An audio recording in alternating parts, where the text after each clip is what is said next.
অনেক কান্না বুকে লুকিয়ে রেখে কত যে গান তুমি শুনিয়ে গেলে, বোঝেনি তোমাকে কেউ, বুঝতেও দাওনি, কত ঋণে যে জড়িয়ে গেলে।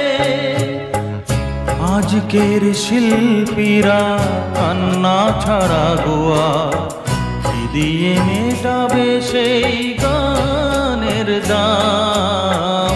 তোমাকে জানাই প্রণাম। অমর শিল্পী তুমি কিশোর কুমার, তোমাকে জানাই প্রণাম। অমর শিল্পী তুমি কিশোর কুমার, তোমাকে